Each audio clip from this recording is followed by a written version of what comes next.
Welcome. You're listening to Casually Baked, the podcast, home base for the canna curious. Thanks for tuning in. It's high time. We had a high time together. Yes, it's high time. We had a high time. Welcome to Casually Baked, where we serve up hot and fresh perspectives on wellness, agriculture, personal sovereignty, and purpose. Thanks for opening up and tuning in. I'm Joe, your host and cannabis lifestyle guide. And thank you for joining me today, Arend Richard. It's an honor to be here, Joe. Thanks for having me. Certainly. Arend Richard is a trailblazing LGBT cannabis entrepreneur. He has a background spanning cannabis education, hospitality, and entertainment. He joined the cannabis scene mostly in 2018, correct? With the creation of your YouTube channel, The Gay Stoner. That's what they called me. All right. That evolved into The Weed Tube. And most recently, he has received a marijuana hospitality license in the state of Colorado and seized the opportunity to pioneer a unique concept called Cirrus Social Club. So, Arend, welcome to the show, and I look forward to diving in with you. Thanks for having me. I can't wait to talk more about everything with you, Joe. All right. So, the thing that I want to say that I love the most about you, being in the cannabis industry for the past 8 years, there's constantly a hurdle to jump every single day. Like what it takes for one business to get started, it's 10x that for a cannabis business, whether or not we're talking about banking, social media, just correspondence in general. So the thing that I notice about you is that you always show up and you always have a smile on your face and you're always positive and you're always promoting this plant and this community in such a really beautiful way. And I don't know how you maintain that. So talk to me a little bit about your relationship with the plant and how you keep that enthusiasm. Yeah. Off the top, I would say, remember that we only share on social media what we choose to. I think one day when Cirrus is finally open and successful, I have like a little video files of me throughout the past 15 months of being on this journey, just with full-blown tears in my eyes, just like on the verge of giving up. So like it's real, like, and one day I will share that with the world, but I'm not putting that out yet. Like I got to struggle through it by myself. So the struggle is real. Like it is tough at times, but I think for me, where it really comes from is a lifelong, since I was a little kid, I just always felt like I was going to do something worth doing with my life. And it just feels like I'm living every day the life that I would choose to live if I could do whatever I wanted. And so that keeps me going, I guess. But it's tough. I mean, there are like regulatory hurdles with having a brick and mortar business. And there are like you said, the social media hurdles that I've dealt with for my entire career. There are bookkeeping hurdles, legal hurdles. There's so many hurdles that we have to navigate. You know what you said about getting paid to do exactly what you want. I call that getting paid to be myself. And that is the ultimate goal, because then there's this blurred line between work and play that allows you to just keep going and just taking one more step. Yeah. And I think my kind of life goal in being someone who's so present in the idea of showing up for the life that I want is remembering at the same time to like pause and be in real life too, because I am so driven by my vision that I will work tirelessly to get there. And if you work tirelessly, you're going to get tired. So it's like remembering to take a drive through the mountains with somebody you love once in a while, or watch a Harry Potter movie over Thanksgiving break, which is going to happen. So yeah, my family, we love Harry Potter too. So I'm in Denver. I couldn't be here in this town without talking to you. You're a Denver native. What does it mean to you to be able to bring Cirrus Social Club to your hometown? Oh my gosh, it means the world. I have always loved Colorado and had that instilled in me so much more after living in New York City for a couple of years and living in LA for a year. When I came home, I was like, yeah, I was lucky to be born here. I'm lucky to have grown up here. It's one of the most beautiful places in the world. I love the people here so much. And people want to put their names on things in a weird way like that. Like, it would be nice to leave my own little piece of myself here in Denver and like say that I was here. But it would also be really nice to take Cirrus, if successful, across the country and have people look at it and say, oh, that's a Colorado company. And then to have people in Colorado be proud of the fact that it's a Colorado company. Yeah, for sure. There's this pride, that you feel about your home state, your hometown.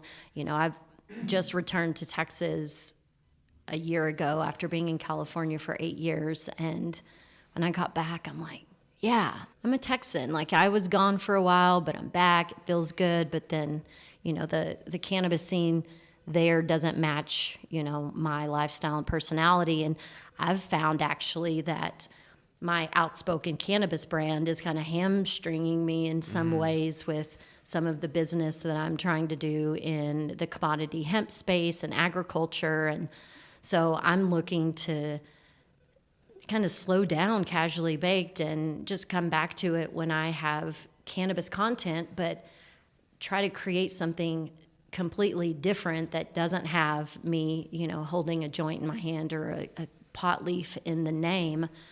But, that's the concession that I have to make going home and dealing with my own family's business and whatnot. And so I love that your dream is like prime time, ready to go. It's like the perfect timing for what you want to do. Yeah, I agree. Thank you for saying that. I agree. Timing is, the key indicator of success for a startup. And I think we're at the perfect time. But that's interesting that you say that about Texas, because I have a lot of friends who live in Texas and they go through a similar path when they either move there or they go home.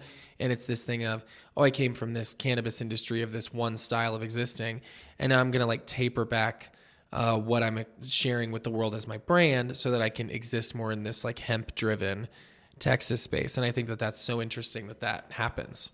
Yeah. And the Texas industry in general is a little weird for me because of the, there's just a lot of synthetics and whatnot. And so people asking me for my opinion on things, I have to keep in mind, okay, this is what options are available to them. Right. So what that they have access to, like, I can't judge it, but what's the best thing for them? Okay, enough about Texas. Love Texas, though. Yeah.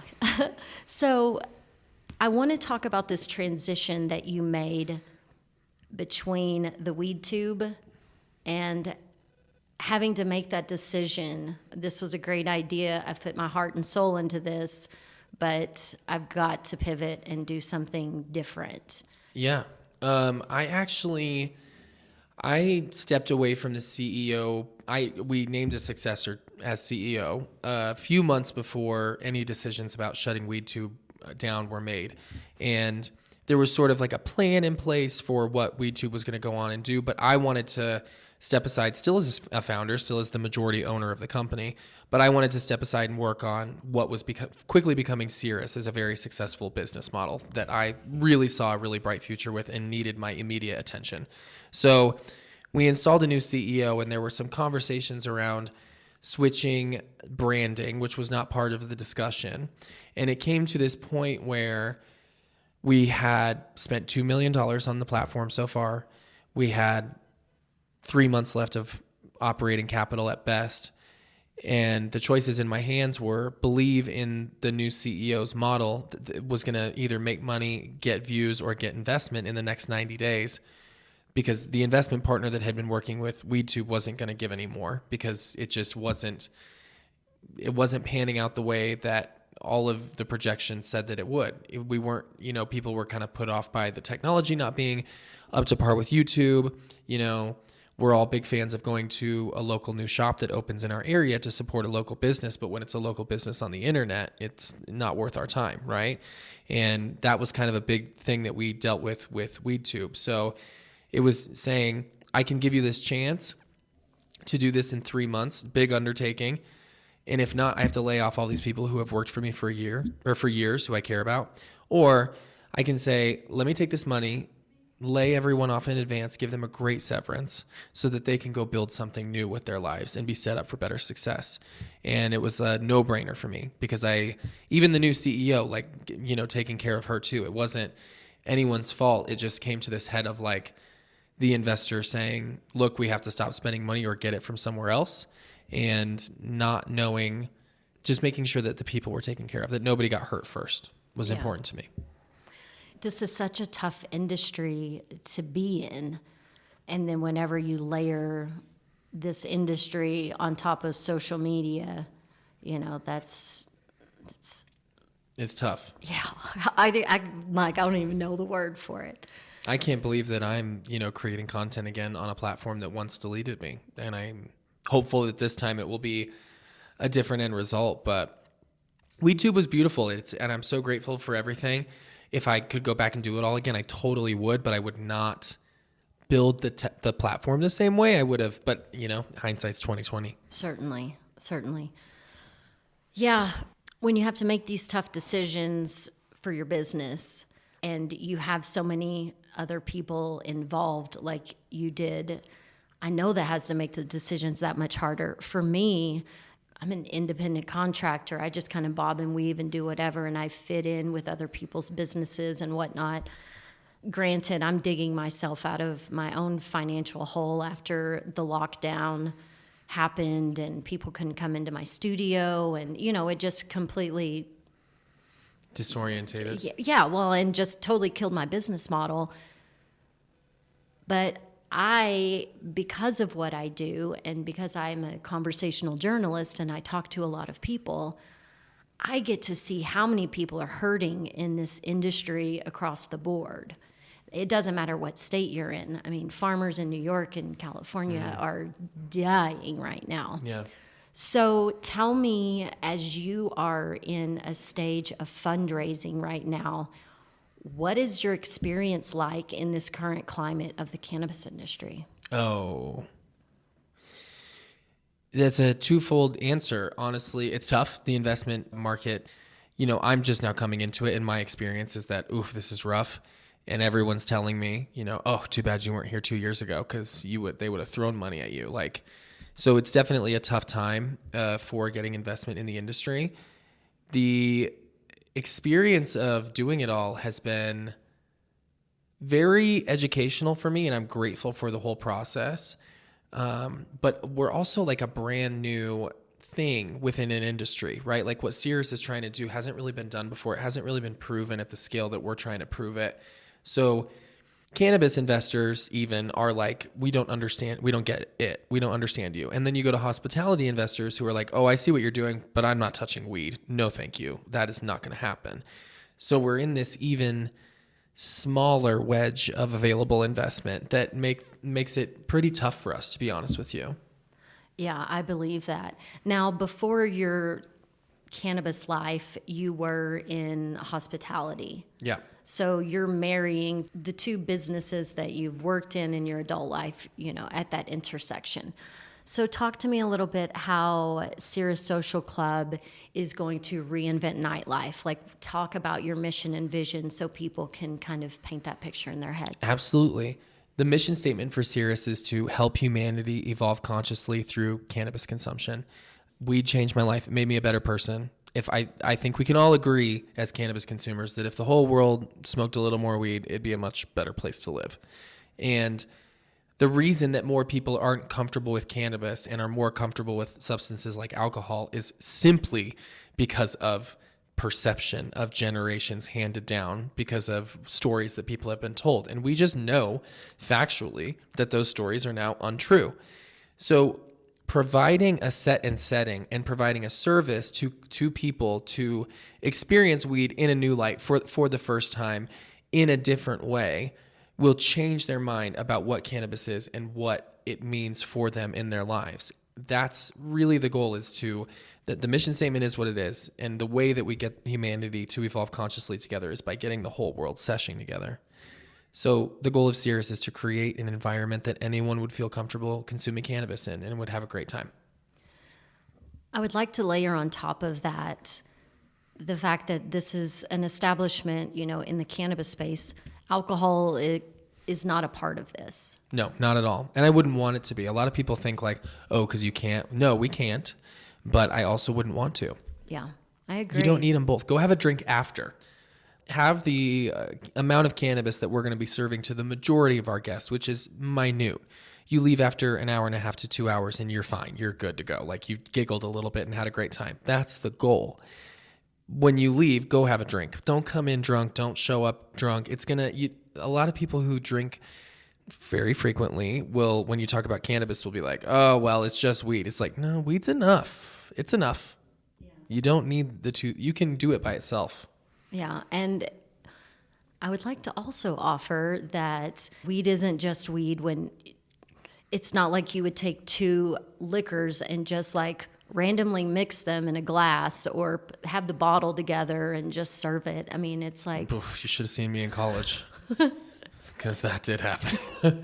Yeah, an amateur who didn't know what they were doing. Exactly. Like I was visiting someone the other day who wanted to share a couple of different cultivars with me and was just going to put them both in the same baggie. And I'm like, whoa. Like, okay, I'm a connoisseur. Like, don't be mixing my shit. Like, I need to be able to experience these separately. So, for some people who don't know better, weed is just weed. Yeah. But I think what I see about your brand and the way y'all are developing this is like, allowing it to be an elevated, pun intended, experience where someone is feeling like, oh, okay, I'm learning something. I'm sure you will have, your waiters will talk to us about what cultivar we're consuming or.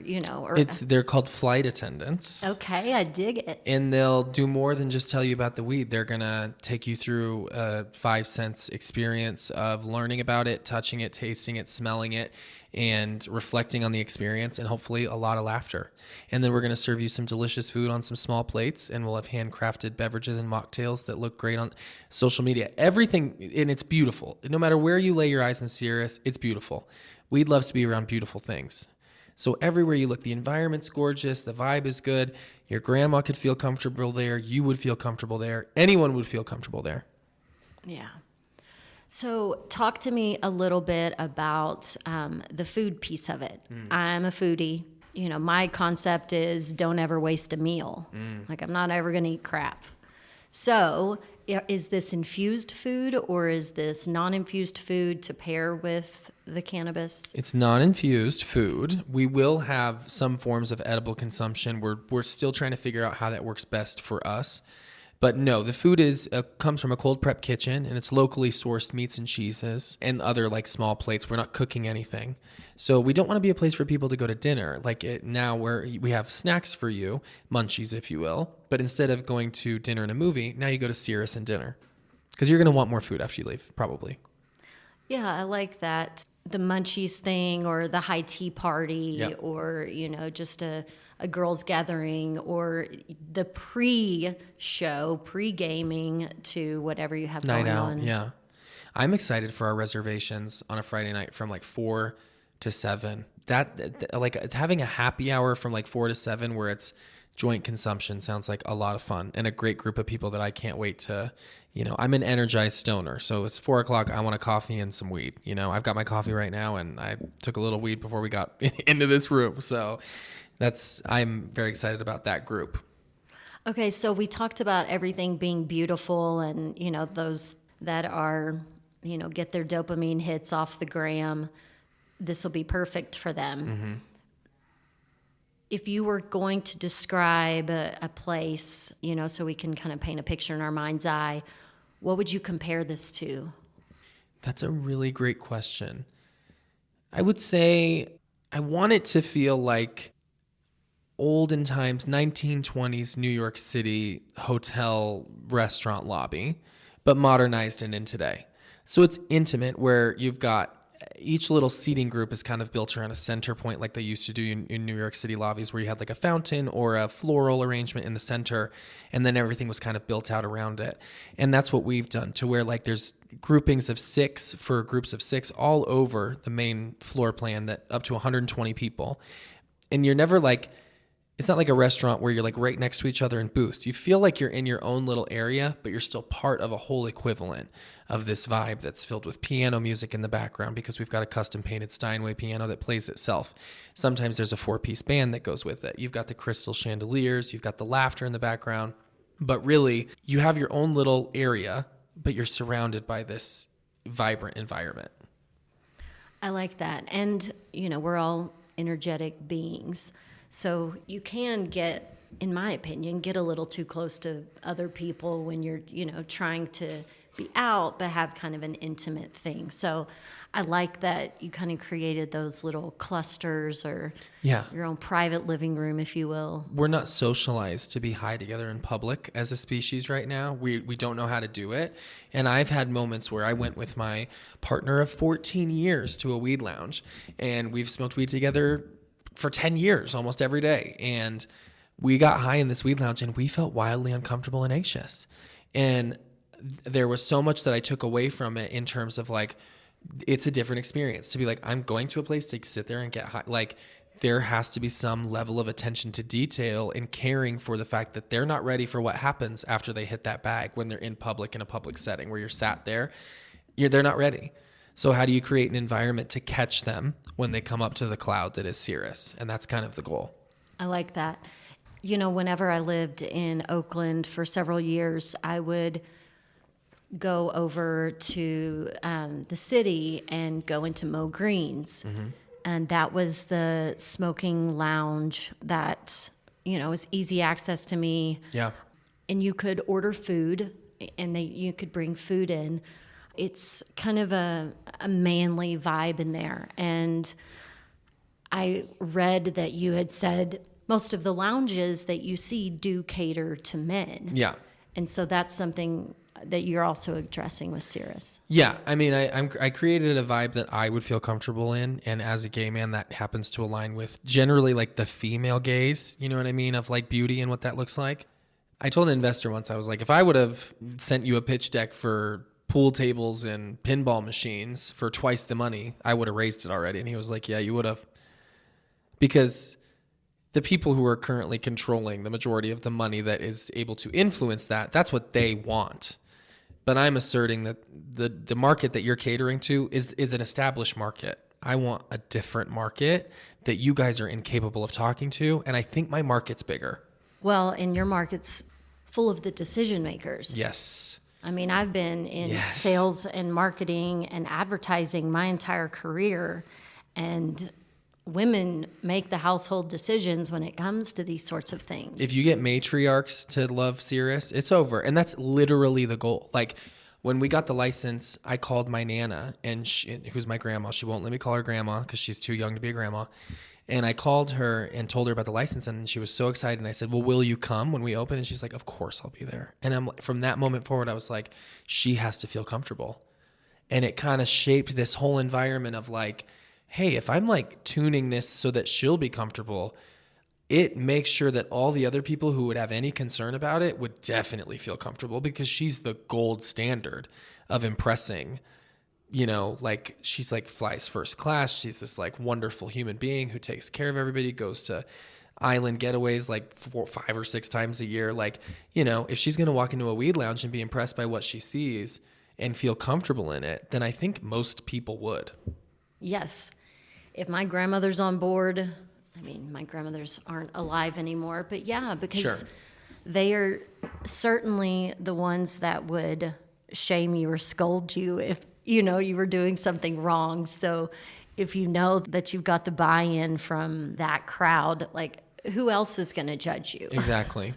And creating like, a place where I have a vision of an ad in something like Vogue or Vanity Fair magazine one day, where it's a full page spread of 3 generations of women, like 25-year-old, her mother, and her mother, in lovely floral print dress for Cirrus, sitting in a Cirrus booth, each holding a small volcano bag, laughing and enjoying their time. And the tagline is Cirrus Social Club, heal generational trauma.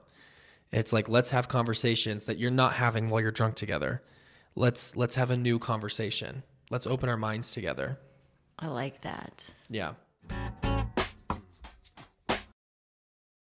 I was just talking to Dr. Michelle Sexton about this trauma, like childhood trauma, generational trauma, and how this stuff just sits in our bodies and it can cause all kinds of disease and issues, and how cannabis and breath work and yoga and things like this really help us feel into our bodies and move the energy around those things. And if you tried to have that conversation with somebody who was drinking alcohol, it's not going to go very far. In fact, oftentimes it could end up being a fight. But the power of Mama Cannabis to just kind of soothe us and allow us the space to have those conversations is very real. I mean, when you said earlier, cannabis has changed you, it completely changed my life. It softened me. It has made me a better human being. Yeah, more people need to experience that for sure. Yeah, in terms of cannabis changing my life, I think, it helped me. Everybody has a story, right? We're all born into a story that we learn and then that we believe. And if I still believe the story that I was told today, that I believed when I was 18 or before cannabis ever happened in my life, I would not be where I am today. And cannabis helped me learn a new story. And I think alcohol, as a child of an alcoholic parent and, have seen a lot of alcoholism, I think alcohol lets you forget the story for a minute, but it doesn't erase it. And when you're sober, you still know the story. And I think so many people need to learn that the story isn't real and that they can tell a new one of whatever they want. Yes, letting go of old stories and creating new ones. Absolutely. That's the challenge of a lifetime. That is what we're here to do. So grateful for being gay and being shown at a much earlier time in my life than a lot of people figure that out. That like when you grow up with everybody telling you that there's something wrong with you, you go, I actually think that there's not. And I think you guys are telling me a different story than what the truth is. So I'm going to forget this story and I'm going to go learn what my story is. Yeah. And different doesn't mean wrong. It does not.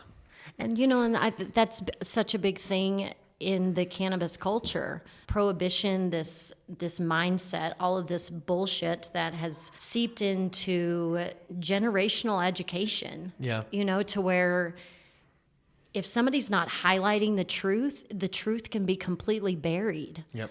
And a lie, a fake story has, permeated really our culture in the United States more than European countries because, I think they have Amsterdam that's kind of helped them be a little bit further along in this than we are. But it's the politicians and special interest and... It's all special interests. Who are just like, no, don't listen to this truth. And that comes into the shadow banning on social media. And my favorite one now is the fact that if you want your cannabis content to be seen, you have to come up with a clever way of writing the word cannabis without actually spelling cannabis. Yep. I'm just like, this is ridiculous. Why do we continue participating? It's tough. I wonder the same thing all the time. At this point, I've decided I document the experience of opening Cirrus and I share that content with people because it gives me joy to do so. And I don't have. Would it be nice if it did well and people followed it and enjoyed it? Yeah, that would be great. But I don't do it for. It's like it's a fun thing for me on the side. Like I'm so zoned in on getting Cirrus open that releasing a weekly vlog, which everyone should check out. It's very fun. If you enjoy the intersection of entrepreneurship and what we find to be comedy, you'll really like it. And where can they find it? YouTube. But Arend Richard. Okay. Arend Richard. You'll see it. It's great. But yeah, for me, it's just a fun. If I was reliant on it for my career, like I was with WeedTube, I wouldn't. I would destroy me. It would destroy me. And so my heart goes out to people who are reliant on it. Yeah. Well, I appreciate you saying that because, like I said, when I see your content on LinkedIn and Instagram, I haven't looked at your YouTube content since you've been back, so I'll check it out. But check out the newer stuff. I'm just so impressed how you keep showing up and doing it. And I don't enjoy it. I don't enjoy social media. I don't enjoy looking at my phone or, coming up with these little video clips and stuff. But I'm also one person, and I can't do the thing and talk about the thing and shoot video of myself. Right, what you enjoy is like breaking the story, talking, getting the narrative, and really like pulling information out of people, and that's a very necessary thing. So it's like it's this whole transformation that we're going through as a society right now to say, how do I utilize your strengths with my strengths and to build something that's strong? Because you shouldn't have to do all the video things. You know what I mean? Oh, yeah. Well, and of course, it's finding good collaborative partners, joining networks of people. The journey of the solopreneur is a very sad one that doesn't have very happy endings. Yeah. So I've learned that the hard way, and now I have regrouped and strategically aligning myself with other people so that I don't have to go it alone. I feel that way too, and I do show up. I really do show up, but I have a great team of people behind me making sure that I do. Unless it's today, when I was supposed to be here 3 hours ago, and it did slip through a crack. That's I've never seen it slip through before. But I owe a lot of gratitude to people who help me keep my social media up, people who help me in my personal life, you know what I mean? So I have a lot of help. Let's talk a little bit about the location of your space, and then I want you to talk a little bit, maybe even giving a little sales pitch in case we have any interested investors in the audience. That sounds great. Yeah, the space is on Colfax and Steele, which is right between City Park, where the Denver Zoo is, and the Natural History Museum. It's between that area and Cherry Creek, which is a really nice shopping district and the banking financial district for Denver. It's 8,600 square feet. 3,000 square feet of that are a private ballroom called the Rose Room, which can host an event of up to 70 people. We've had a lot of brides already ask if they can have their wedding receptions there, which we're so excited about. The main lounge holds 120 people. And then we have our cold prep kitchen and the bathrooms, which will be very exciting. Listen, I know people don't get hype about bathrooms, but we have some pretty cool bathrooms at Cirrus. So just remember that before you come and you're like, oh my God, he said the bathrooms. You'll be like, whoa. It's a beautiful space. It was built in 1939. It has a lot of natural, beautiful bones, like this big, beautiful vaulted barrel ceiling that's over the 5,000 square foot space. That's just gorgeous, spacious. I can't wait. We're definitely going to be open by 4/20 if all the money comes in. And just between me and you, all the money might be in. I'm receiving deposits as we speak today. All right, cha-ching. It is a whole story. But even if this money does come through in the way that I think it's going to, I still want to raise $500,000 from 3 to 5 key partners who could be helpful in building the strategy of Cirrus over the next decade and where we could go. So that's of huge interest to me too. So if you're someone listening who has $100,000 and you'd like to be part of this, rocket ship that I really think is going to take off, and you're maybe willing to help with your connections, your elbow grease, your teamwork abilities. Like, I help other people in their ventures via my team sometimes. Let me know. We'd love to have a discussion with you. I think, Colorado just raised the limits of what a hospitality license can sell to parity dispensaries. So we can sell up to an ounce per person, which allots for to-go cannabis sales programs, which is incredible. We're looking at year 3, $13.5 million in revenue. With over 30% of that being profit after tax. So it's a very lucrative plan. All the $3 million that's going into building out the building year 1 will be recouped within 7 months in revenue. This doesn't mean everybody's going to get paid back. It just means the business will retain that cash within 7 months of operation.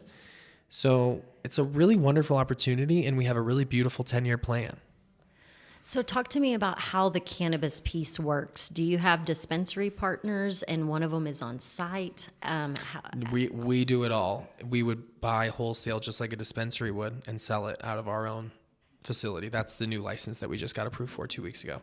Okay, so is that a secondary license in addition to the hospitality? So we they gave allow up the that? first. So they let us keep the first one, the city and the state, and they said, because they were willing to work with us, and they said, you have to forfeit it when the new ones are approved. So they are since forfeited. Okay, and what is the name of the license? Retail marijuana hospitality and sales. Okay. So a year ago at MJ BizCon, I talked to the proprietor of the Patterson Inn. Chris Chiari. Yes, Chris, thank you. whenever I was coming into town, I looked on their website and I don't see any talk of the cannabis consumption lounge at the Patterson Inn.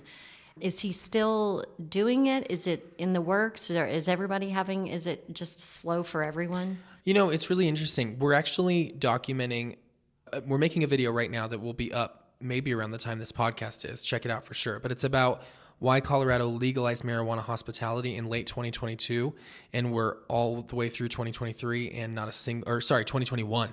It's been 2 years and not a single license is open and operating in the city of Denver right now. And we kind of did an investigative dive into talking to people like Chris or Dwayne from Tetra, which was the original cannabis club, talking to them and the former social equity navigator, Shannon Donnelly, who worked for the city, about like, why aren't any of these businesses open and operating?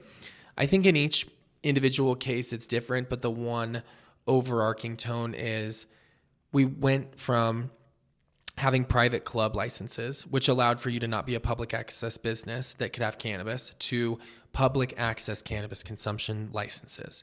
And when you go public access in a city like Denver, there's an it's a good thing, ADA compliance that you have to comply to get anyone into your building in the public, because Denver is an accessible city. Now you have to apply to ventilation requirements per the International Code of Smoking Rooms. So it brings on this new level of challenges to make a compliant business. And there was no grandfathering in for businesses like Tetra to give them an adequate amount of time to update their business, even though they had been open for 5 years with 0 legal incidents. 0. That's crazy statistic. No emergencies whatsoever. So there was no grace period given for them to sort of figure it out. I just met with Chris, and from what I understand now, he's going towards more of this lounge is only for the people who are staying in the hotel, and he's still working on getting his ventilation approved as well. So it's that hurdle of the infrastructure required to be a publicly operating business. And we're talking about ventilation systems like that are in the casinos in Vegas. In Vegas, yes. Okay. Yeah. Which is what we're doing in Cirrus. And that was a bullet we had to bite. But I think it's worth it. I mean, at the end of the day, we got the price down working with the city of Denver to $380,000. So it was originally $850,000. Wow. Nice going. Thank you very much. It's 8,500 square feet, and it was $850,000. It was crazy.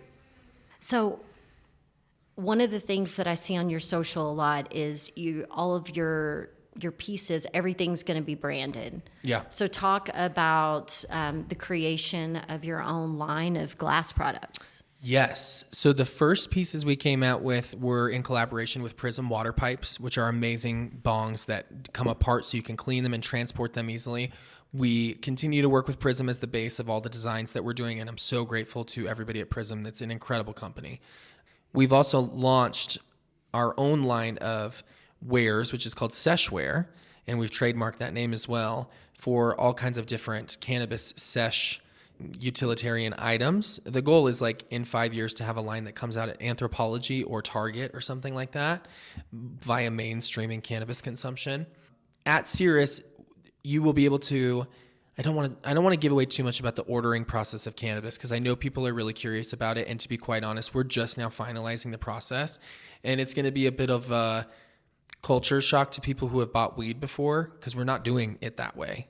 But you don't buy a drink from a bar like you buy liquor at a liquor store. You know what I mean? So it's a new approach. So I don't want to give too much away, but all of the Seshware will be free to use. That's the Cirrus branded stuff, but we will have a premium American made glass section with like Illadelphs and Mav glass and stuff like that people can rent for an additional cost, as well as like student glass. But yeah, even the free Seshware that you can utilize that says Cirrus on it is American made quality glass.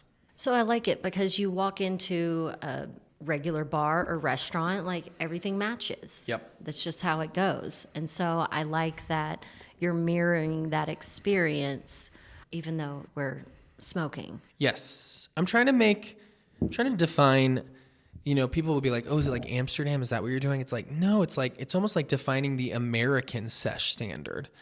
Because Americans like things a little bigger than Europe likes. They like their buildings a little bigger. They like their tables a little bit bigger, their spaces, Americans like a little bit more elegance, like a little bit more flashy in your face than Europeans like. So, and Americans really like that Europeans don't care about because they don't do tipping, service. Americans love service. There ain't no service in Amsterdam. You go to the counter, they give it to you, you sit down and smoke it. So it's defining what the American Sesh experience is. Well, is there anything that I didn't ask you about Cirrus that you think is important to point out? No, I don't think so. You honestly, Joe, you always do such a great job, and I enjoy your program, and I'm just grateful to be here. You've hit the nail on the head with everything. Thanks for letting me talk about it. For sure.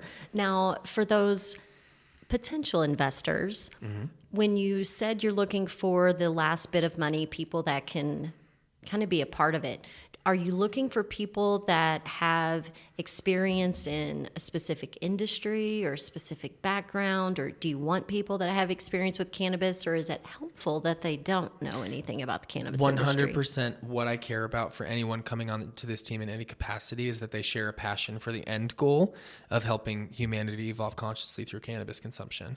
And if we can shake hands on that goal, we can figure anything out together.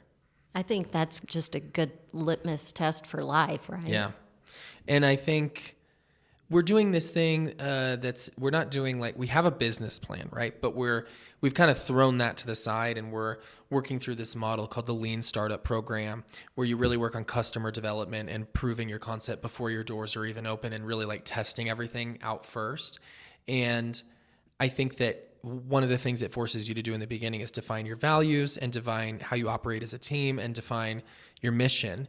And so the whole team is really well versed on that in a way that, we're just pushing forward towards these goals, and we know that the right people will align in that. And that's my number one piece of advice. When you really nail down to the whole team, and I can say it to the whole team in a call, what are our 3 core values as a team or as a business, as Cirrus?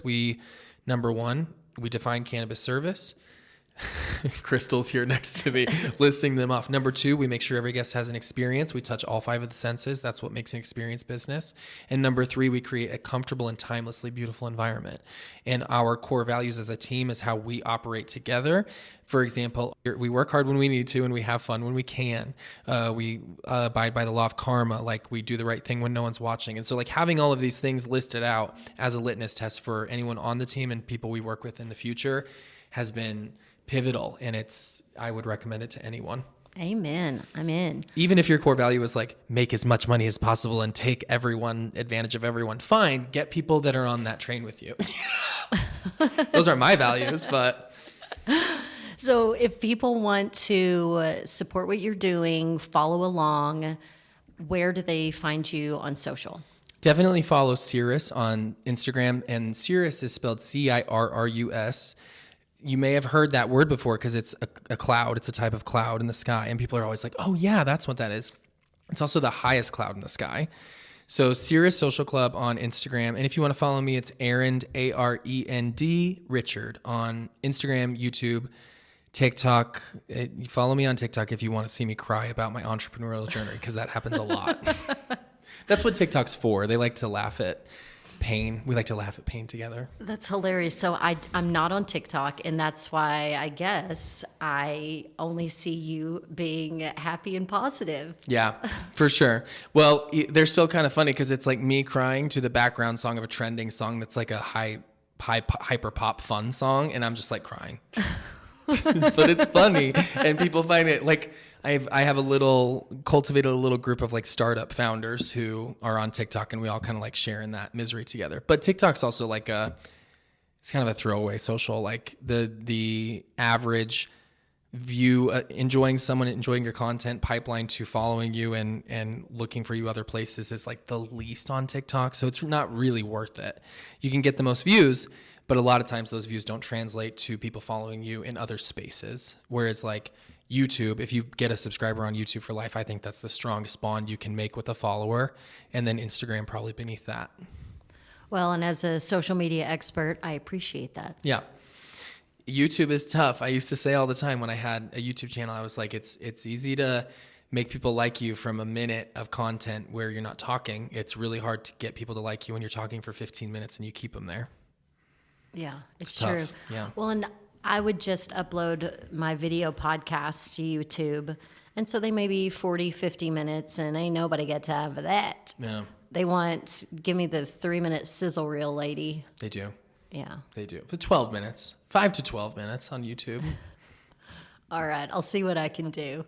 Well, Arend, thank you so much for your time. Crystal, thank you so much for getting him here for me. I appreciate you both very much. And Tia, you're forgiven.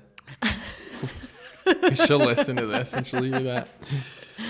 I look forward to coming back and being a guest at Cirrus Social Club. This is you exciting. VIP experience for you, Joe. Don't you worry. You and all 3 of your friends on me. Only 3. Okay. I'm gonna have to 4 cut total. some. Yeah. 4 total. All right. Well, thanks for hanging out. Thank you. Yes, it's a high time. We had a high time together.